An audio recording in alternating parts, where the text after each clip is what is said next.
Hey there. Hello, everyone. Once again, thanks for coming into the Truth Show. Yeah, we back live again, and it's okay.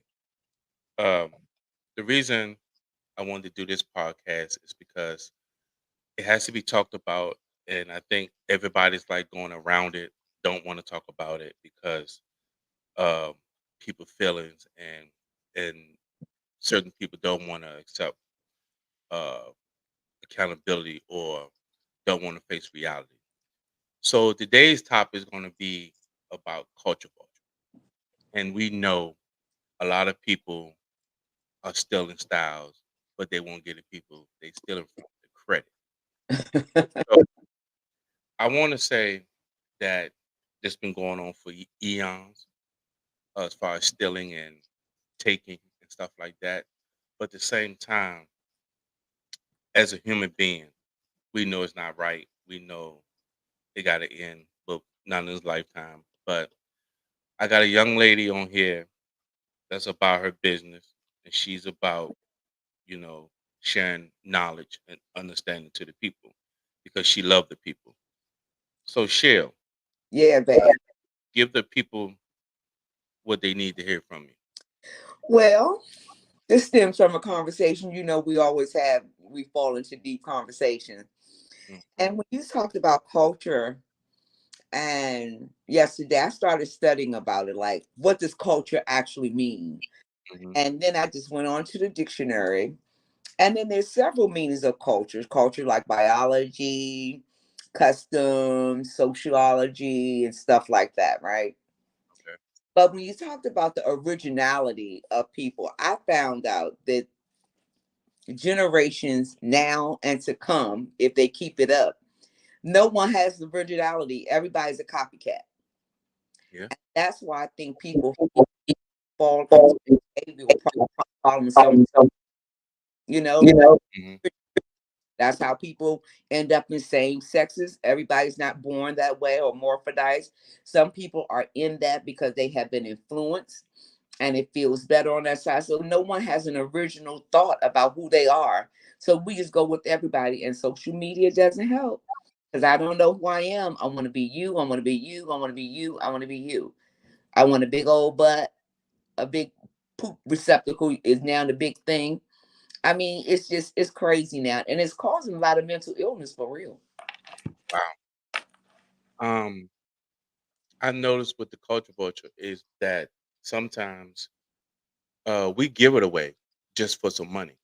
And when I say give it away, for example, you got certain celebrities go on these podcasts and they know the people are using them, but the culture vulture, they're gonna give you money to come on on their podcast to help their ratings because sometimes a lot of people can't survive on their own unless they're using somebody else. And Mhm. sometimes when they're using someone else, they already know we'll give them some money, they're gonna fold. And to me, that is more damaging more than helping because while they're getting millions of dollars off the podcast, they give you crumbs as usual. So 10,000, 20,000 to us, that's a lot of money. But to the people podcast you're going on, they're only looking at it. Now I'm getting millions of dollars off of this. So from your standpoint, can you name a time where you saw something or heard something, you know that uh, another race did it, but you know they always in the business of straight jacket? You meaning like another culture may have stolen or Yeah. rocking our culture?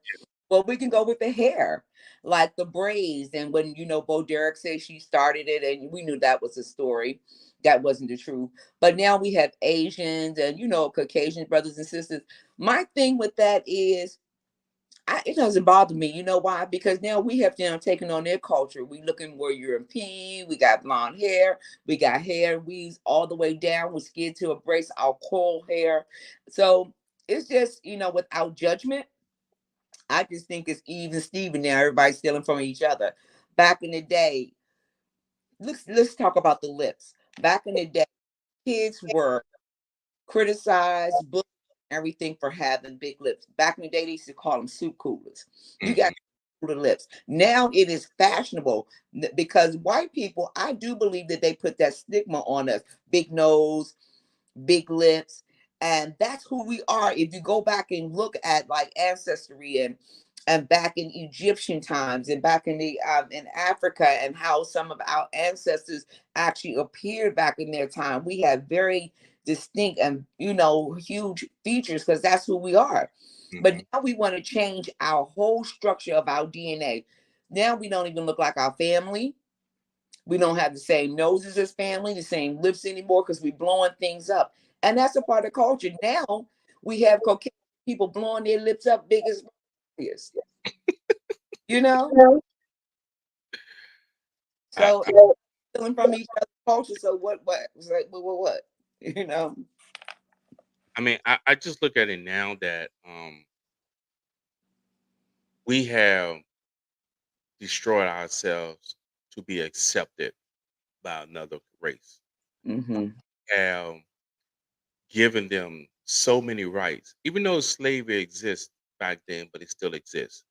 So my question to you is that in your lifetime, do you ever think racism would end, or do you think it would cool down for a minute?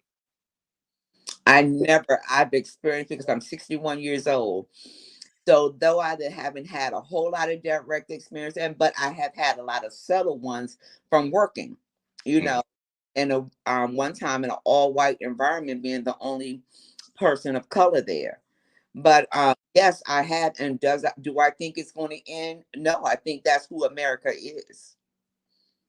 That's I right. think that's who is, but I think we now have the freedom to make enough choices to try to avoid it and make the best of what we can make our lives out of. I do think we have a sort of even playing field, and I'm not saying even because that's a touchy subject. We don't have it even, you know what I'm saying, because we're not in power.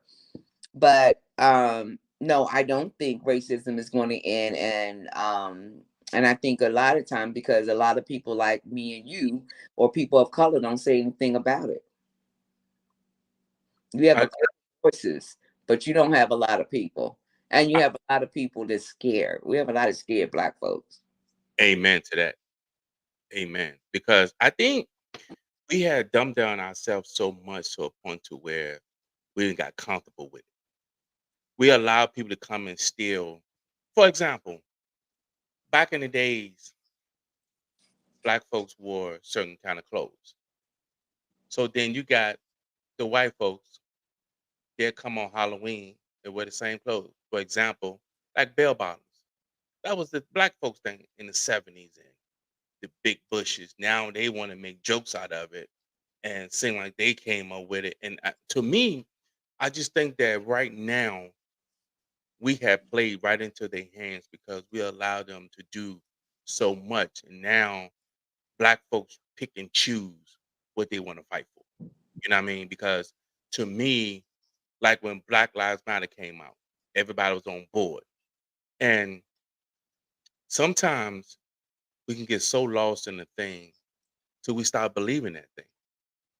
So, for example, when Black Lives Matter came out, people was in the streets, Black Power. But yet you would kill your own brother if he even stirred at you wrong. Hmm. So my question to you is that with Black Lives Matter, um, do you think it was just an all gimmick just to get black folks money or just to pull on black people's strings? I don't know a whole lot about it. I do know that it was a movement. Now, about the finances and stuff, I was on board with it because I'm always on board if it's something about unity. When the corruption came in, I don't know how it happened. I never donated to them. I always supported them in my heart and way across the street. And but anything that has, when I see black people can come together, one, two, three, four, 1,000, I'm on board. But I hate when corruption comes in, or sometimes that's just propaganda to get us off course to not, because we're the only people that I know that I see. We have no cohesiveness. We know, I mean, everything could knock us off our game without brother and sister. You know what I'm saying? Everything knock us off our game. So even if there was corruption there, where was the real stand up people and turn that thing back around, suppose, and make it blow up to something that could matter? No Mm. pun intended.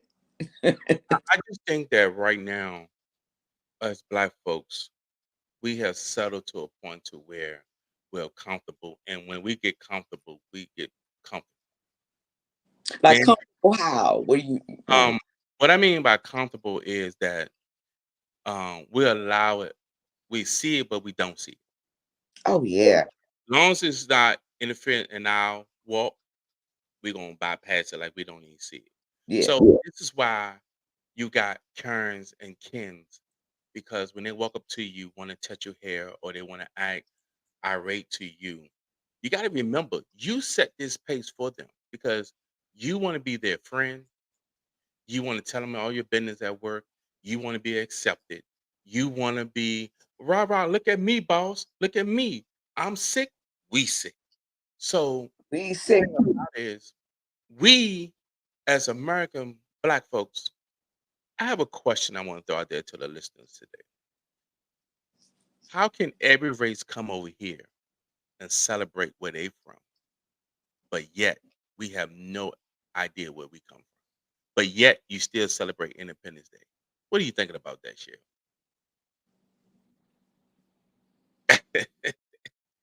I've never felt independent, you know.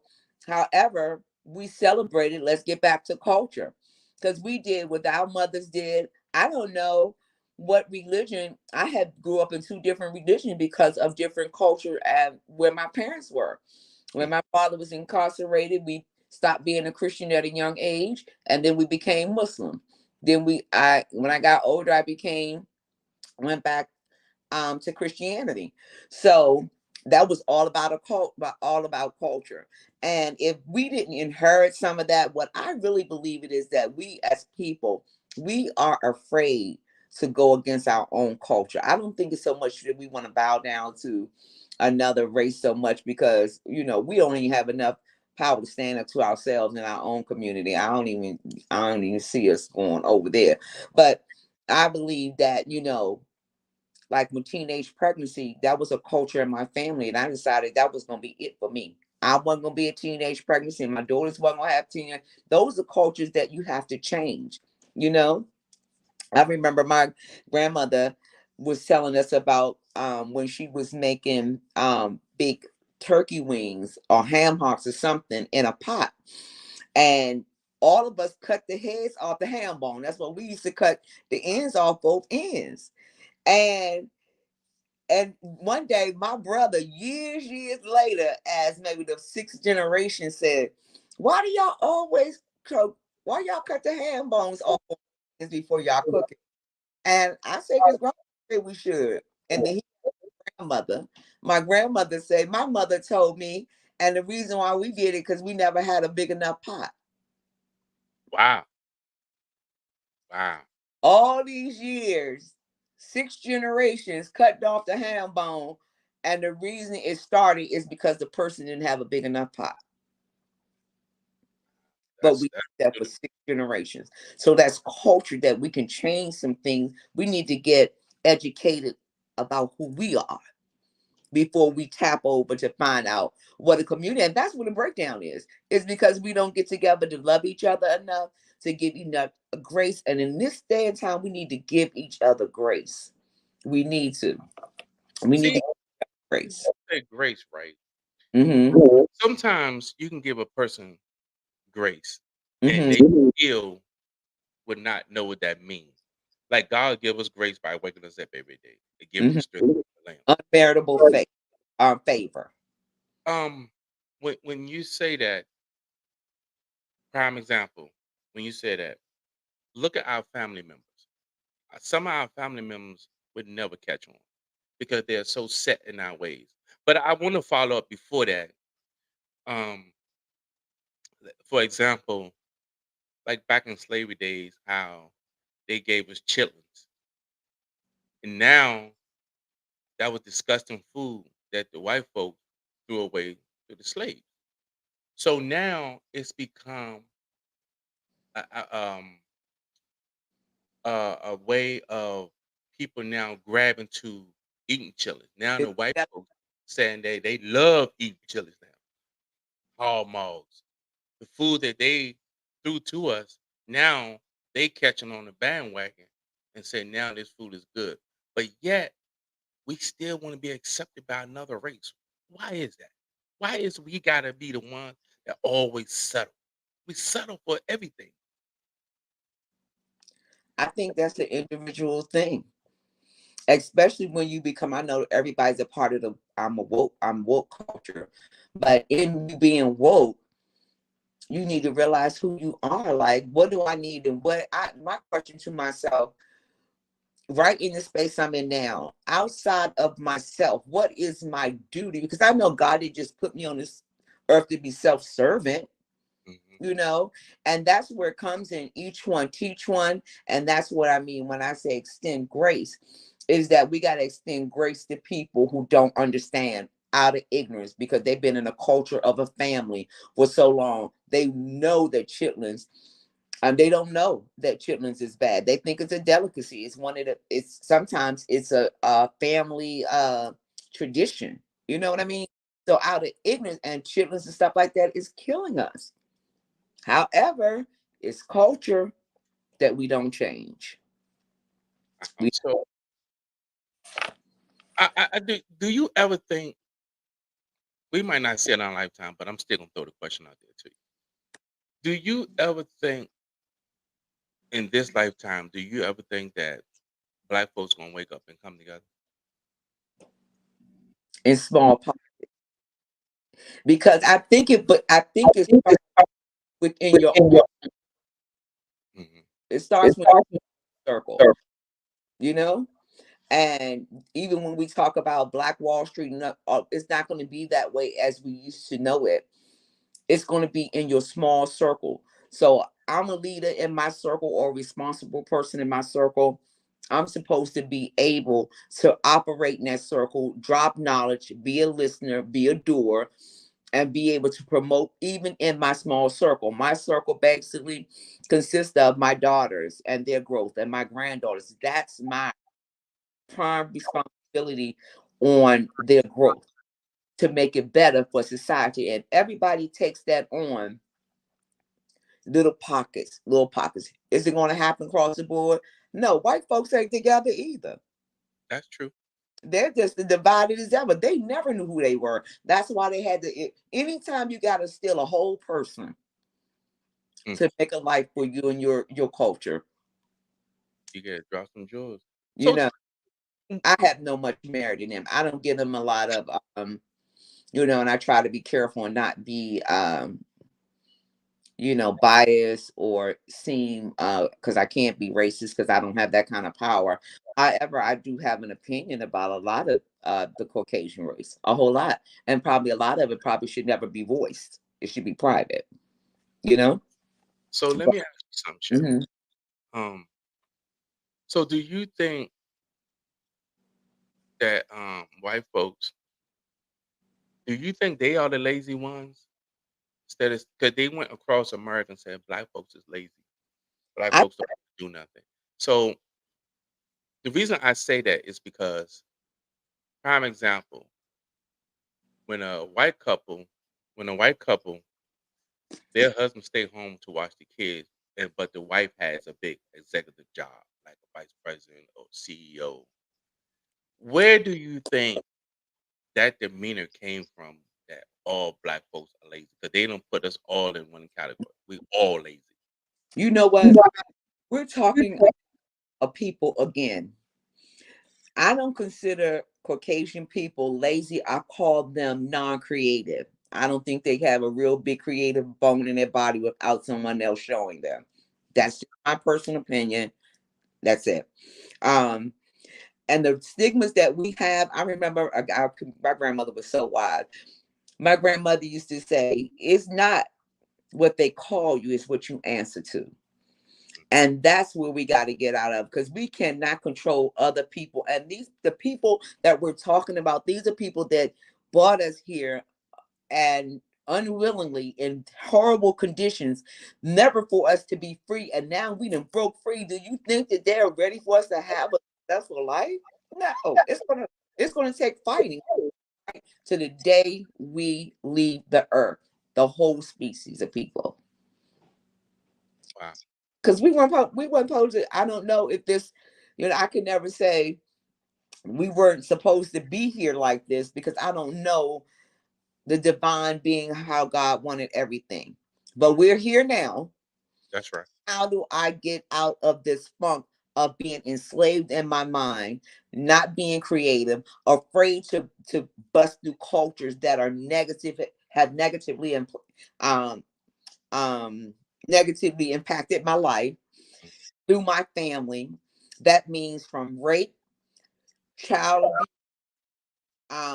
abuse, the fact that we're training our junior hoes, um, the fact that we're not in the households anymore. All of that stuff is that where we have to be. We can't be just focused on what this other culture, and that's where we've always been. And their job is to keep us focused on it. Oh, what master want? We seek master. We are there. We're conditioned to always wonder what they want and why they say stuff about us. I don't care. I need to move out of that space so that I can strengthen the circle that I'm in. I Yeah. definitely appreciate that one.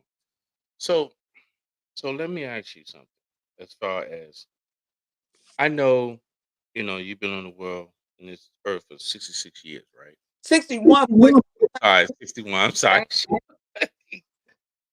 As far as have you seen people around you play this role to get where they need to be? Yeah, I Okay. in certain situations, if I'm at a job, I did exactly what I had to do to get where I had to go. In relationships, I did exactly what I had to do to get what I needed out of my man. Okay. And in society, you do the same thing. Now, the difference is, do you do stuff that hurt people just to get promoted? Or does it, you do it and everybody's okay? And I have been on both spectrums of that side, to be honest. I think it's a little bit part of human nature. So do you think like in my lifetime I've seen uh black folks stab each other in the back for a position. I've seen that many a times. But how can we get to a point to where we can change the mindset of some people? Because sometimes people are born but don't have no guidance. And I think the older we get, I think we just go way out left field with no direction. So as it's coming from a woman's side, from your standpoint, what can you do to reach these young women out here to have respect for themselves, put some clothes on, and and allow them to keep their legs closed? Okay. Um, that's a lot, and it has to do with my culture and my upbringing. My mother was that kind of woman. I was raised by a whole nother generation of women, and I had my great grandmother, my grandmother, and my mother in my life. So that was totally different. Another thing, I grew up Muslim, so I always was taught to be modest. Now, I knew my first responsibility was somebody else's kid. I had two women in my household that I had to make sure that don't represent me like that. And to this day, they're women of value. And that's where it starts. First of all, I had to figure out whether I was a woman of value. And even when I didn't think I was a woman of value, I knew I better start acting like it and getting stuff together so that I can impart that in them. If every woman that has a girl child, if you don't, you can't start raising them at teenagers. You have to start grooming them as kids to let them know exactly who they are, and give them the space to be creative, to grow. But you have to give them that. You can't live before them, working with them. You can't be laying up in your household teaching them how to practice divorce. That's where it starts. Now, how do I impact? other women, for some reason, they just fall into my one at a time. And then I'm able to, because I know I have successfully, through all the errors, was able to turn out valuable women. And I always tell people, I raised wives. I didn't raise any side chicks. And that's where we go.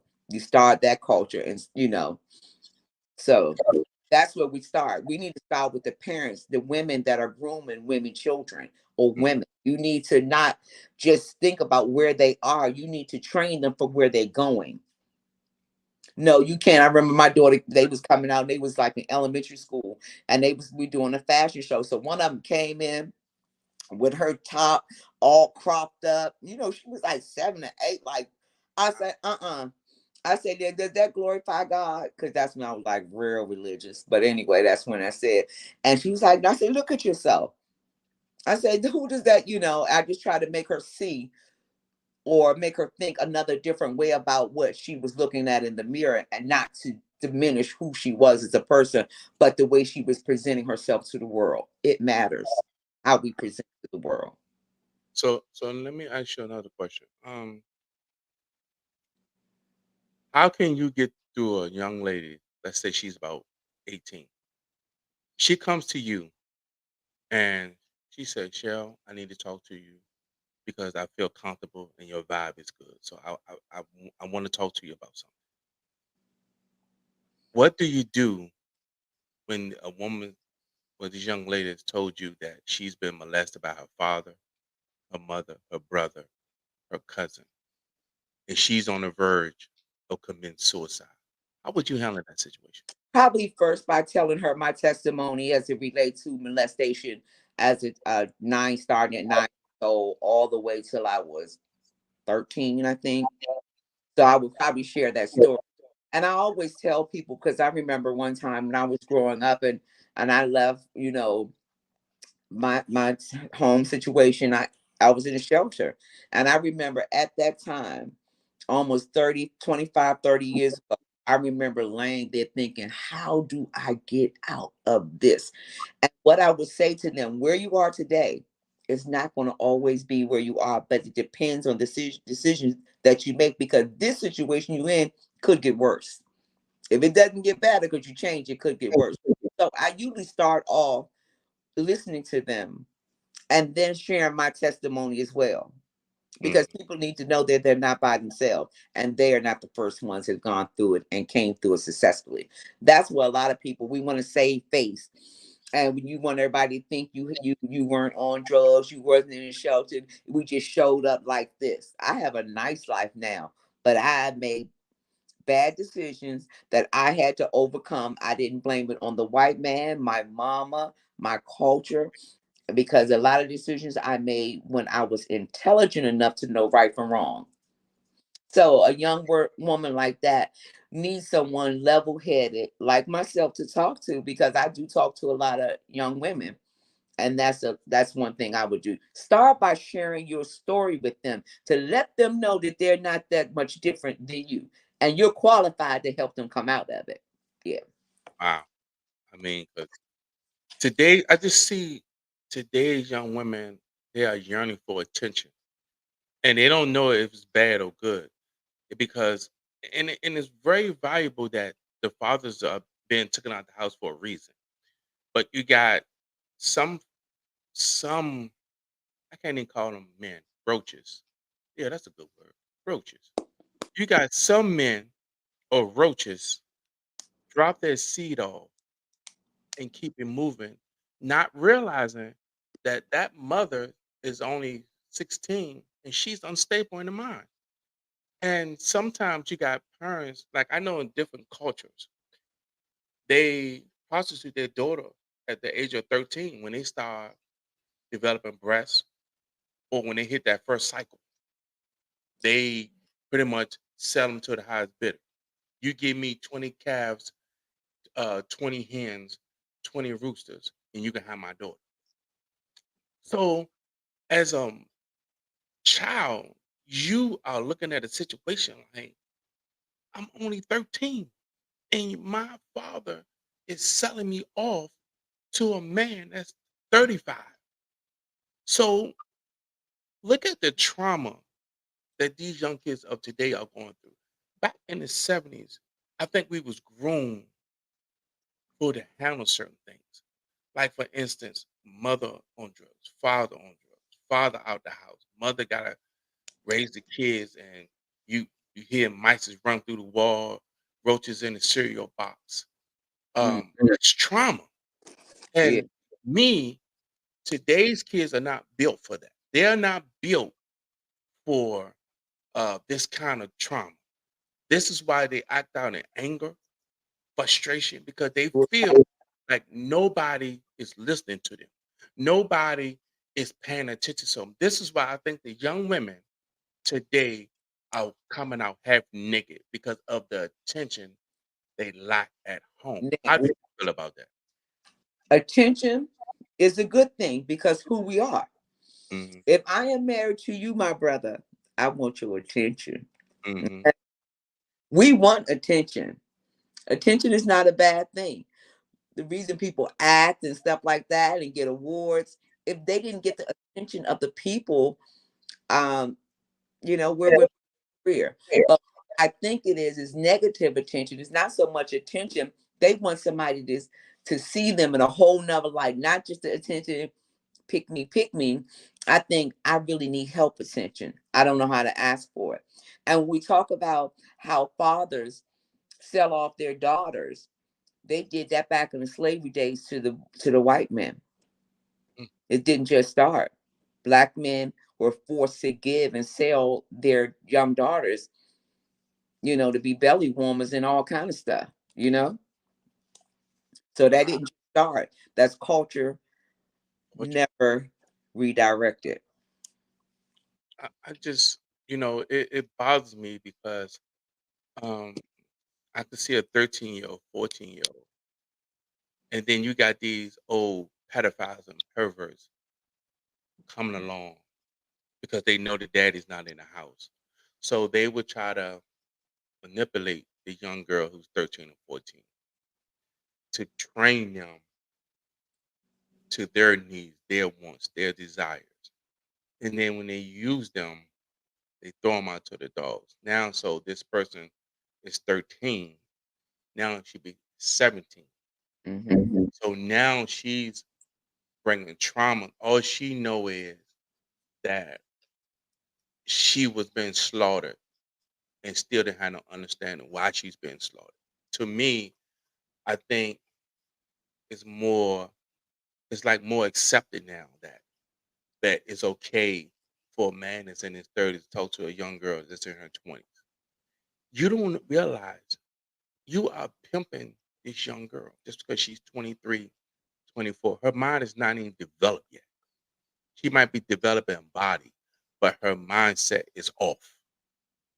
So my thing to you is that um have you seen anything like this, or have you have anybody come to you and tell you some stories? Hmm. I remember when I was teaching, and I was teaching in Sands down on 17th and K. And I started teaching during the Welfare to Work program where people had, when Reagan had put that stuff, the Reaganomics had came in. And I remember I had a girl in my classroom. I don't know if you don't, if I worked on a parochial level, so they were welfare to work, some wanted to advance their career. So there was a mixture of different people. Well, I had one lady in my class. I knew she was good, but she was always so distant.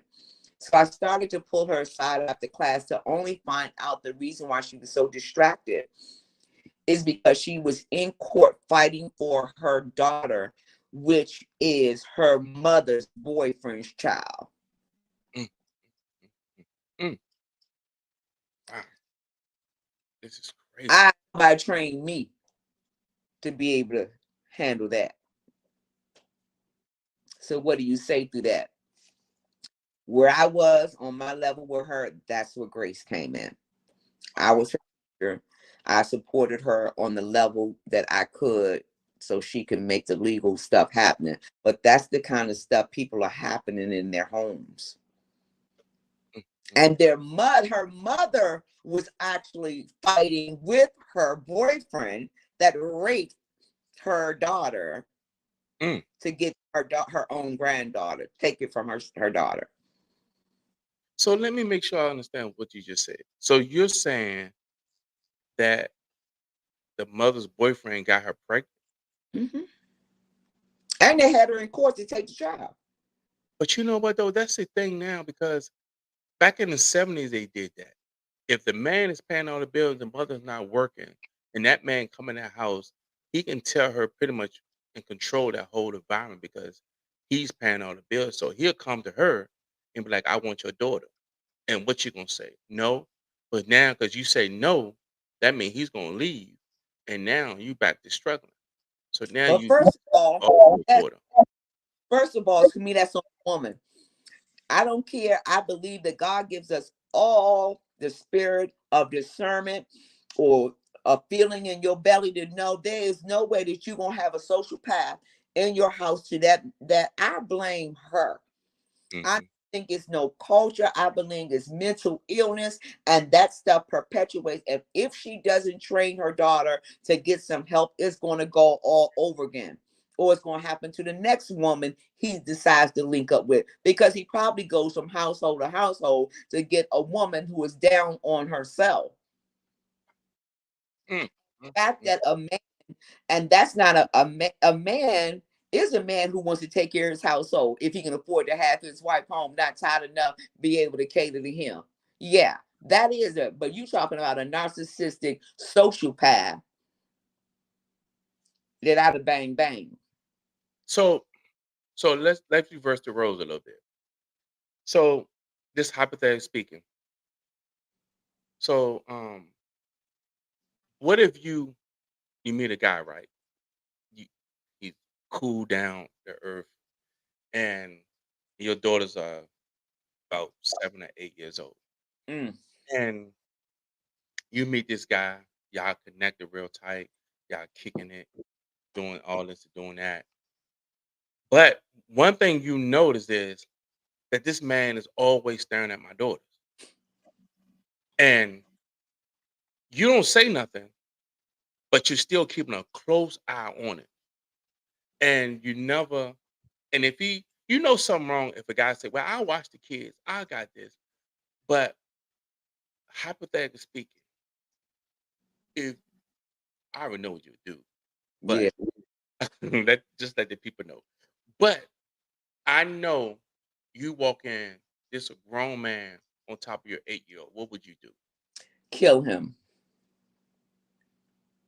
So Kill. let's so you'll And kill him.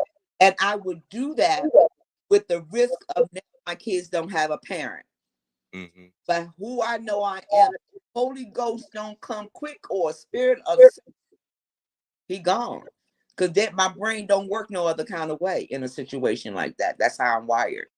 So just think, you got a lot of women of today in that same situation because are they messing with bottom feeders. You got a lot of women today. This the trauma that these young boys going through it too, and they know this man is pouncing on their kids, but this man is paying all the bills. But yet, cause she knows she can't get no job, she knows she can't do nothing for herself, so she's allowed this man to pounce on her kids, and she does nothing, not thinking about the repercussions of when these kids grow up, the trauma. This is how, to me, and this is just my personal opinion. This how I truly believe this is how pedophiles come along.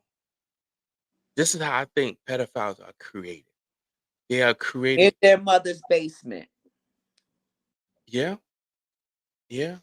Because I just feel like people keep saying that they was born like that. It's nobody born a pedophile. Something had to trigger you. Something had to engulf in you to make your mind twist or click into a whole different direction to say you want to go out and have sex with little kids. So that means something had to happen to you to make you go out here and molest a little child. To me, I think that is trauma. I think that is sick. I just think something is wrong. Nobody wakes up to be a killer. It has to be trauma somewhere to make someone do this? I Because nobody is good born. evil, the spirit of good and evil. And until we realize I remember riding a train and brothers would try to holler at me. When I see them coming down the aisle, I could see the trauma. Mhm. I could see the social path. I could see it without them saying a word. So when they got to me, if this conversation was dead. Mm, mm, mm. And the reason why we have pedophiles and stuff like that is because we're not good gatekeepers as parents. Wow, you hit that on the head. And the That children have no protection from evil. Because I'm not going to be able to get in the mind of a pedophile and what I would do with them within them. So it's just, I'm not a person that should be on the jury about them and none of that. Because I'm going to eliminate them, you know.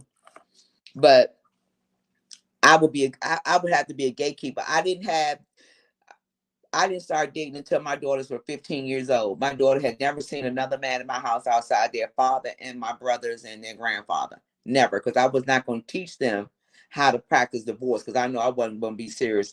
I wasn't wife material for no one in the headspace I was in. I wasn't a good thing. And a lot of women don't realize. They say the man that finds a wife finds a good thing. The on the man part, he doesn't even know what a good thing is because he has never been raised with a good thing. He doesn't know what a good thing looks like. And on the women's side, we don't even, half of us is not a good thing. And some of you look at yourself at a point where you are, I'm not a good thing for you. I don't want to cook. I don't want to work. See, you need to say, that's not me because I cook and work. But however, um, there was a point in my life I wasn't a good thing. And I'm partially not a good thing now because I'm so just want to be by myself and have fun. So I'm not a good thing for a man who is looking for that thing unless it's a good thing. Unless it's really a good thing. how But it's not a good thing a lot of times. so let me ask you, how can a person know if they come from a background broken and crumbled, how would they know they got something good in front of them if they never exposed to something that's good? First of all, they're broken because the first thing when you know you broken, you go get it fixed. When your bike break, you get somebody to fix it. Your teeth break, you put it under get another one. And when there is something that you know is broken, like your mind, when I knew my mind was broken, I need to go to somebody to help me departmentalize all those thoughts that were going everywhere, and half of them did not belong to me.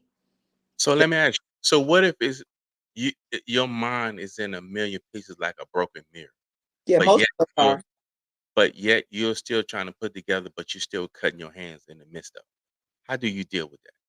I think that's a good path because you're moving forward. And most of the things that we find ourselves in is because of our own personal decisions. Even though we want to say, hey, my man molested my kid, but the point is that mom, you didn't protect your kid that did not even belong to this man. You didn't protect them. So Mm. first of all, if you're broken, you broke, people don't get fixed because they don't think they're broken. And Yeah. they think that the fact that I'm in a family. I'm not totally educated. We all in poverty, and they think that that's a part of their life, their culture, their thing. They're not even breaking through the fact that I got to go past the fact that my mother was out of wedlock and all of that stuff. You got to go past that, but no one wants to first. Mm. And it is good to eat. I'm not going to try to get in the mind of a pedophile because the shit ain't normal. Yeah, it ain't. And So have you it's half the time mothers are watching their sons, mother and father, and most of the pedophiles come out of two-family homes. wow. Can you expound on that a little bit more though, as far as that? What's that? About pedophile coming from two homes. Mother Yeah, and I've father. seen So like I've seen like when I watch crime stories because I think I'm an attorney, right? Like, so I be playing like I'm an attorney at mom at home, and most of them come from family, and most of the time, most of them are Caucasian, and we do have that in our Black community. But back in the day, in my era, there's more rapes and other stuff than it is now. Now, straight up violent crime against children. But most of the time when we were violated, it was a man in our family. It wasn't a boyfriend, it was an uncle, a father. Most of the time, 80% of the time it was. And that's because no one ever got fixed. Or no one wanted to say, hey, Johnny, you got a problem. Or you find your son that, okay, yeah, boys get to a certain age that they masturbate, but when you start noticing that pattern of going to you got to be open to see what's going on. You can't close your mind. You got to know that's what they go through. You got to know that your girls and adolescents going to go through. I need somebody. You got to know that as a parent, so you'll be a gatekeeper. Mm, But you just let them keep perpetuating the same crazy crap. mm, mm. That's, I mean, So it's it's the parents. And the thing about a brother that goes into a household to pay all the bills because he know he has a woman that is not a good thing for him nor a family because she is broken, she needs help. He goes in there with his broken self because that's what I used to tell my daughters. Men are broken too. They don't like their mamas. They have been molested. They don't have self-esteem. All the things that women experience, they experience more, sometimes more. I And mean, women want to see that because all we want to do is get a good piece of sex. And ain't nothing wrong with a good piece of sex. It makes a relationship works. so But you would do it at any cost, even prostitution. you got parents out here um today. They are really molesting their kids. I mean, they think because back in the days it was kept secret. If the uncle was a pedophile, the family kept it undercover. It wasn't exposed. It wasn't because they didn't want to bring shame among their He family. was the bread. No, no, no, no. What I'm saying is, back in the days when the uncle was a pedophile, and everybody knew it. Everybody knew that Uncle Johnny was a pervert. Everybody knew that Uncle Johnny, you can't walk around in pajamas around Uncle Johnny because Uncle Johnny can't keep his hands to himself. So back then, it was kept top secret. It didn't come exposed until certain people started dying off, and that's when people started talking about it Or because the that. grandmother or big mama said, "Don't you tell nobody." And then That's where that logo come from. What stays in my house, it stays in my house. You better not tell nobody. I'm gonna break you in half. That's where that come from because you have to look at it. Look, black folks. I think some of the trauma comes from big mamas because big mama told them don't tell nobody, and that child has to live with that. Now that child is afraid to be around Uncle Johnny because she know Uncle Johnny touched her before. But big mamas always told him, "Don't you ever tell nobody that's going on because I will hurt you, or I will get you, or I will beat you." So now this child has to live with this trauma laying dormant. And now when this child becomes of age to starting to understand what Uncle Johnny was doing, now Uncle Johnny is in his 70s and 80s. And now, do you think that child feel anger towards Uncle Johnny? Or do you think now she got the voice now to speak? What you think about I think it could be both. It could be both. She's it? angry with him, and now she has a voice to speak. Because until anger comes in, I think that's when the real work comes in. Before anger is fear, and she was fearful of telling him because the perpetrators always the perps always say stuff like, I'm going to tell your mom, I'm gonna Mhm, kill your mom. So you mhm, put the child in a defensive where they're scared that someone that they love is going to be hurt. So it's a whole manipulating tactic. The horror part about that is that you can't see or smell a pedophile. You don't know what they look like. You don't know what flavor they come in. You know what I mean? But when you're in a household with a man and he started looking at your daughter, it only take one time. mm. And somebody probably would say, "Well, you miss out on. I would miss out on that relationship." Amen. Yep, I just missed out on that one because I misjudged it. But I would rather judge it or wait for something to happen. Because the one thing I never wanted my kids to do is to have to deal with the trauma of someone violating them, because it was an aunt of mine who violated me. mm, mm, mm. And while my mother was in the hospital, sick, ill, and that same person, her latter years are horrible, but I still ask about her and stuff like that. And I still never really exposed her, not at this late age in her. I'm like, man, I done got, you know what I'm saying? My daughters never stayed over there with her, not one day. I know that's right. Mm. Oh man. Not even been to with her. I mean, since when So, you experienced that, and in the age you're at right now, how does that make you feel that you're talking about it and you're dealing with it, still dealing with it to this day? well, the now is a testimony to me, because I know that that wasn't my fault. I wasn't the sick person. I was just in the way of the perpetrator. I was the victim that was in the way.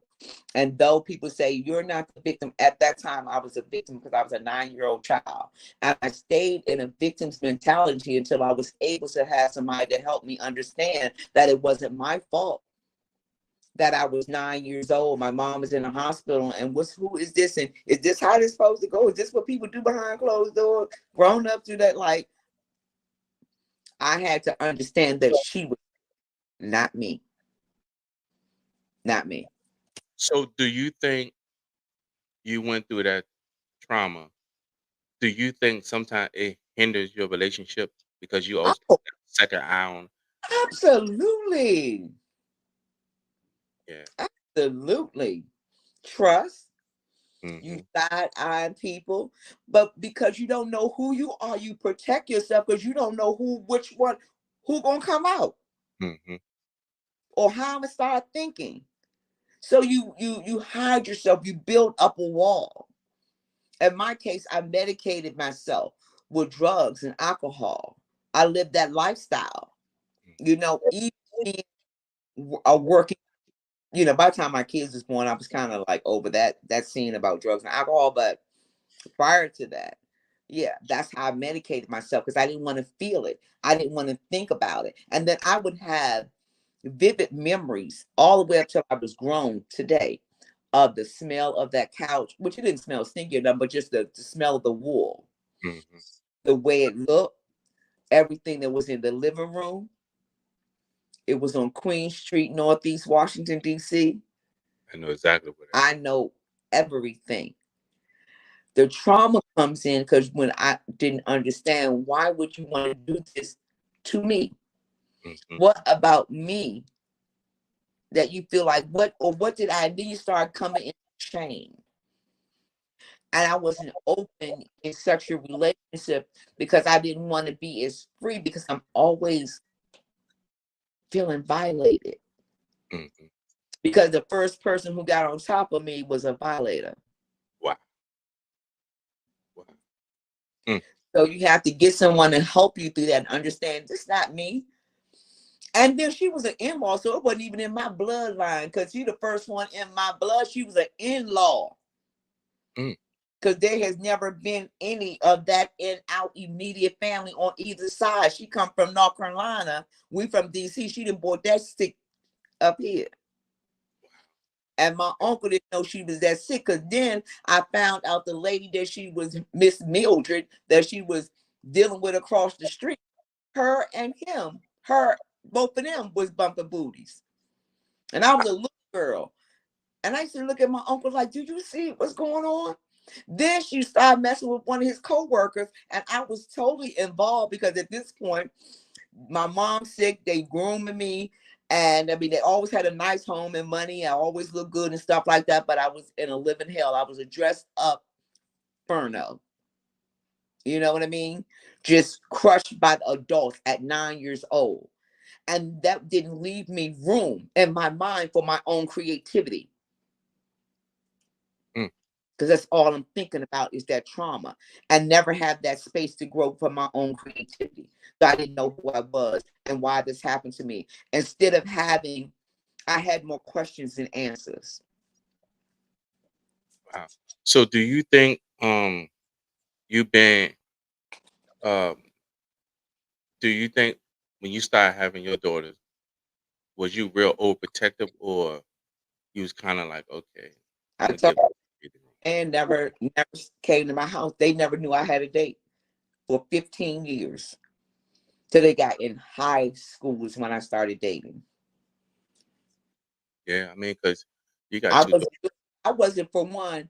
I didn't want a man to have to correct my kids. I didn't want that trauma about the way our parenting styles were. When you don't know people, those things are it's a thing. You know what I mean? I didn't need that drama. I didn't even want no man to even think because my kids couldn't sit on no man lap, grandfather's lap, their uncle's lap. That I was that chick. That's You know, right. Hmm. my kids don't have that testimony at all. They don't even understand when they hear people with that testimony because I totally protected them from that. I don't care if it was keeping them away from whoever. If I thought it was bad, I'm the protector and they won't get near them. I mean, I just look at it now, society of today, everything's accepted because you have to look at it now. Anything goes. The gloves are off. Anything, whatever it is, it's approved. And to me, one thing about me is you got to be real with yourself. You can put on all the nice clothes, you can put on Hmm. all the nice stuff, but if you're miserable inside, it's going to eventually show itself. Hmm. And one thing I've noticed is not just in the black culture, but I'm more focused on the black culture because we all need to heal. But in the black culture, we do not like being embarrassed or corrected or bringing something new to the table. Because one thing I've noticed with some black folks, they will knock it down. If it's not making sense in their head, they don't want to. So I can come to you and say, Shell, um, I got this good investment, man, for a car wash. It's four of us. We only needed $50,000 a piece, and we own this. If you go to certain black folk, nah, man, I ain't with that. Nah, they not looking at the long road. So do you cut that person off, or do you just keep it moving? No, next you keep it moving because that person is not available for your vision. Mm, And no love lost, no nothing. And a lot of people, you have to realize that people suffer from the spirit of jealousy. Is the reason why we're into a lot of crime and killing each other. People don't value each other is because of jealousy. And even worse, the envy part of jealousy. yeah, They'll envy to the fact that they don't want you and no one else to help you get that. that's definitely strong because now it's like homosexuality. It's like that's the new thing now, and it bothers me because if you talk against it, you the bad person. But as an adult that got common sense, you know this stuff is not right. You and then they take your platforms, they take everything away from you because what you're speaking. And they'll block you saying that you talking, you putting out false accusations, you putting out false information. But my thing is, to these young kids, I think it's just a trend to them. Because some like this young lady I had on a podcast before, um, she was in that lifestyle. And then she's out of the lifestyle. Now she had a kid. I don't know if she got a epiphany or I don't know if she got a wake up call, but she said she didn't know why she was in that lifestyle. So, what do you think about these young kids in this lifestyle? I think it's mental health and stemming from all the things we just talked about, you know, that's, abuse, no father in the home, no mom in the home, all of those things.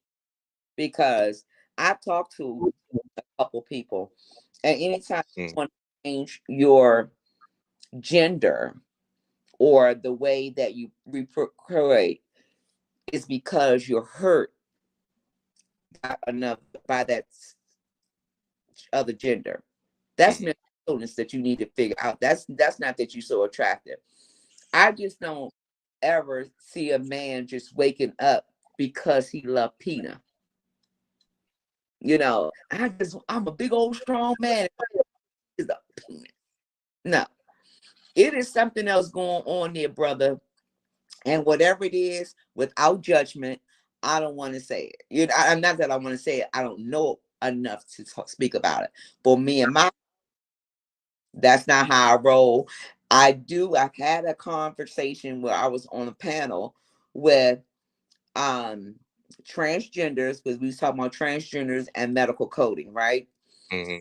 Of it is a lot of government, not government, I'm sorry, doctors' office and facilities and hospitals are being sued because they're not addressing transgenders properly. And now that they have um, policies and restrictions and things like that in place to be able to get their rights, I'm with anybody trying to get rights and all that stuff, because at the end of the day, my judgment doesn't help you at all. It's just my own personal opinion. However, you are not going to stand before me and tell me you're more the woman to me. I have a whole uterus, birth, two women, and a grandmother, been through menopause. No, you're not going to say that, young man that decided to be something another something else. Because if you're not a man or woman, you are something else that God did create. So in your elseness, and trying to be respectful and just my own probably opinion that's not wanted, but this is how I feel about it. You are not much as obedient than I am, because you decide to do a major chop Wow. and put on some girl clothes. And then the question was, what make you feel like you're a woman? She said, or they said, because when I put on my clothes, I just feel beautiful. I said, well, that's not the things that make us feel like a woman. When those on labor pains hit, we know we woman. When we know we were bleeding like a faucet, we know we women. We know we go through postpartum depression. I know I am woman. There is so many things I know I am woman. And it's not because of what I have on, because when I take off every stitch of clothing and look down, I know I am woman. Amen. Hallelujah. Glory. So let I me ask you.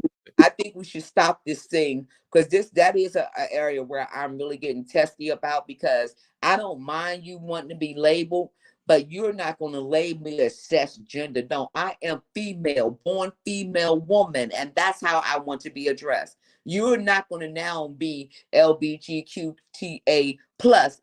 That's fine. You can have your alphabets, but you are not allowed to say to me that you are sex gender. No, I am female.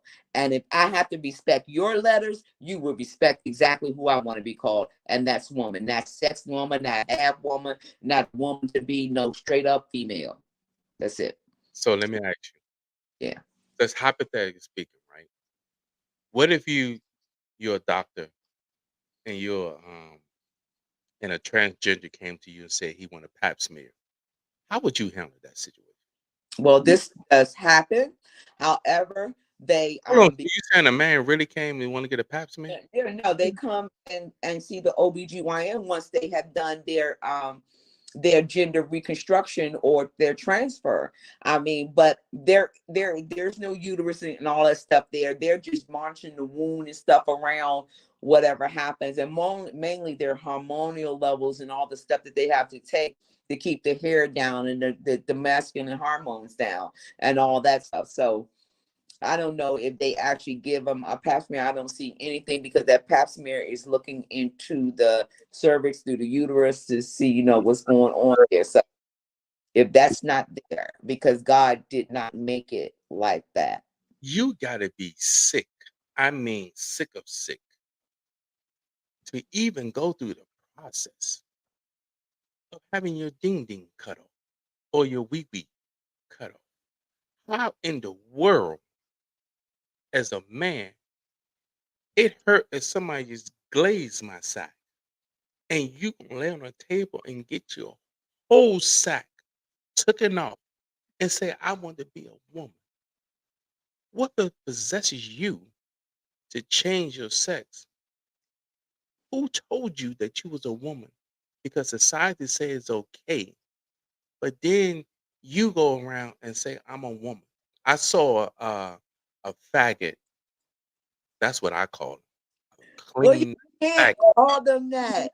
That's what I they are, and that's what they're that's being. like, And yeah, so he knew because I laughed right in his face when I saw him because I saw a 5 o'clock shadow. I just looked at him and laughed. He walks out, turns around. What's so, what's so funny? I say you because you are confused, young man. I'm not And happy he at you. walks out But the you are door. not funny and you are wrong.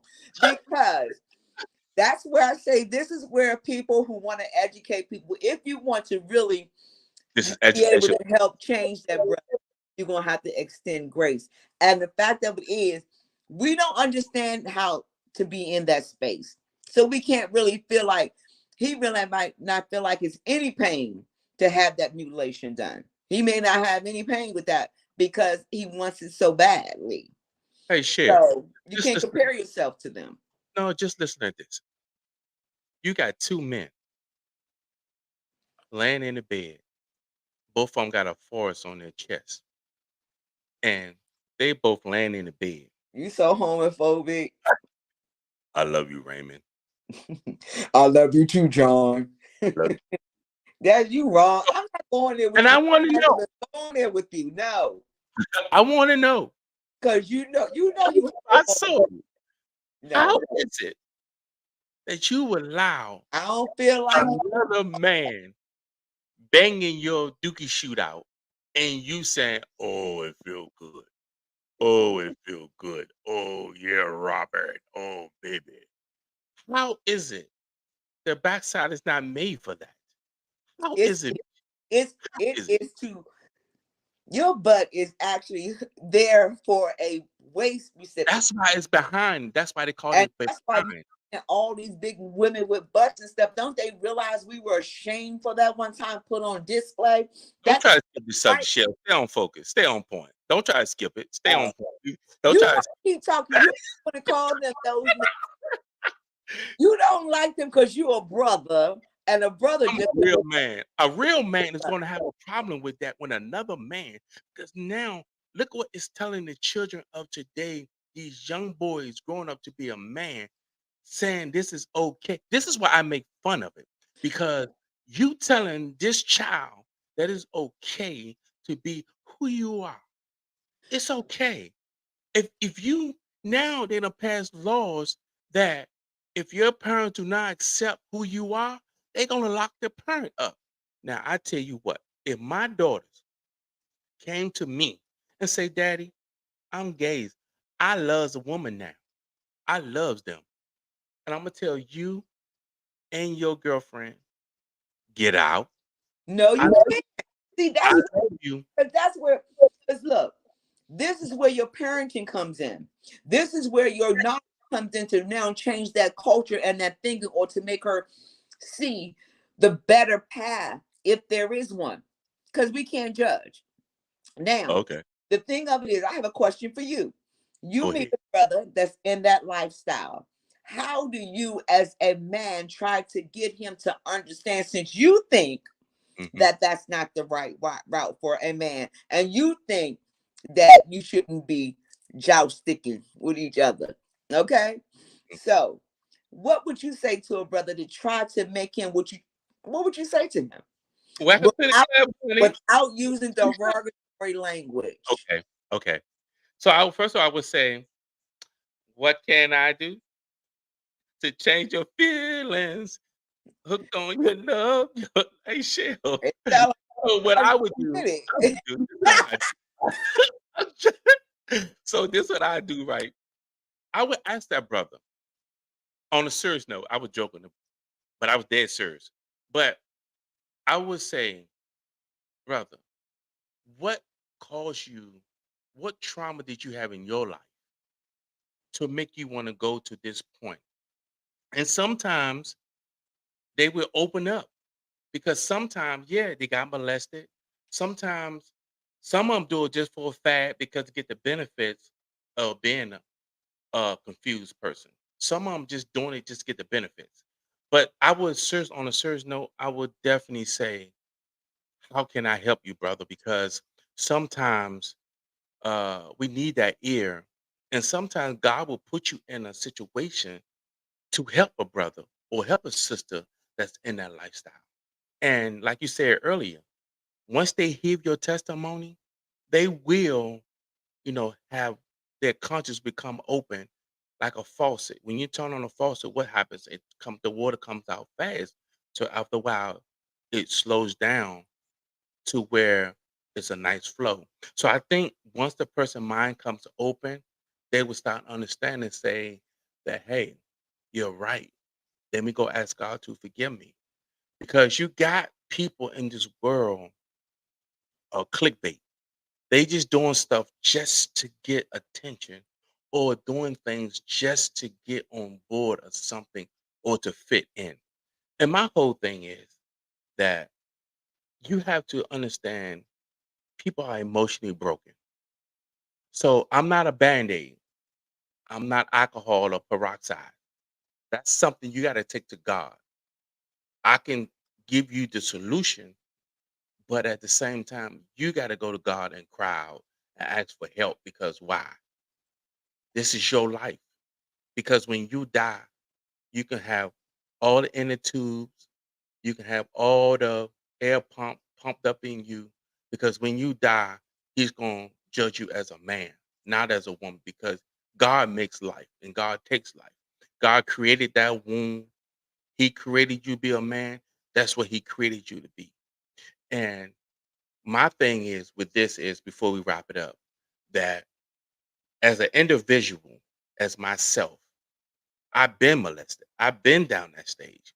But it took God to actually heal me because the enemy will have you struggling with your sexuality if you don't catch it.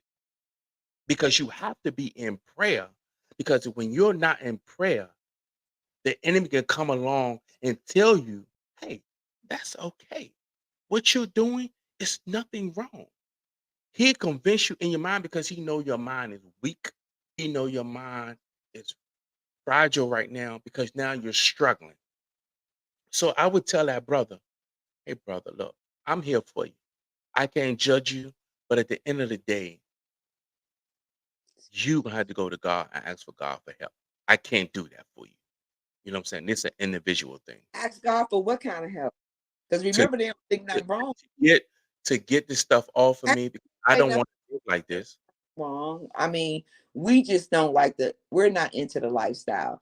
But until you change your mindset about how you think about them, because it might be your calling to have to deal with those brothers. That's why you have such a Yeah, but strong. actually, I can joke and be serious with it too because at that point, if I'm in the lion's den with it, then you know, I won't make no joke because that ties to emotion and You got feeling. to love them through So it. I would definitely walk them through it and definitely would help them through it because I'm the type of brother. I'm a joke all day long, but that's one thing I'm not joking with another man counseling another man. I'm not in agreement with that because I'm gonna tell you something. Before that happened, you might just go ahead and kill me now because at the end of the day, that hurts. And I'm not gonna lie. Well, Ron, how do you know it hurts? I just know it hurts. I'm not gonna say, "Oh man, that feels good." No, anything that's going inside of you, it hurts. Like somebody stick a needle in your arm, that hurts. Don't do that, Shell. Don't laugh at me, Shell. Don't do that. Okay, let's wrap this up, Shell. Before that's you got anything to say before we wrap this up? Go ahead, Shell. I ain't to go mess with you. We're gonna have some more topics just to see how you know.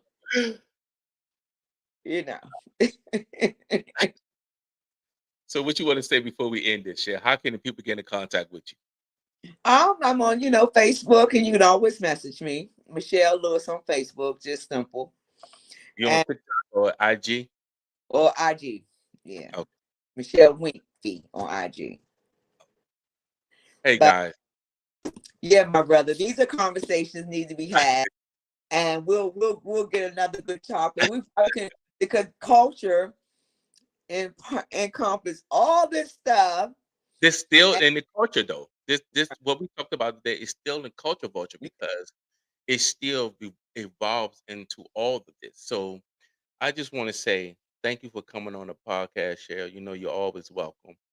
thank you. To all the listeners that came in and are still listening, I Oh, appreciate I hope y'all. I forget when I'm talking to you that we really like live. I'm just seeing you guys. I hope we didn't say anything that offended you. I It hope was I did. only my Go ahead. personal opinion. I am not a perfect person, and sometimes my thinking could be a little different. So I'm not perfect either, uh, but I know I got common sense not to label a man. And that's just gross. That's just horrible. you had to get that last word in there with that, right? Amen. So thank you guys one more time. This is the truth show. They already know they're gonna get the truth. One But I am trying disappeal. to say that. It's like they putting this down in their throat. It's hard to swallow. And get your mind out the gutter, man. So I just want to say thank you guys for listening to the truth show. See you later, Cheryl. I love. Uh, How about y'all?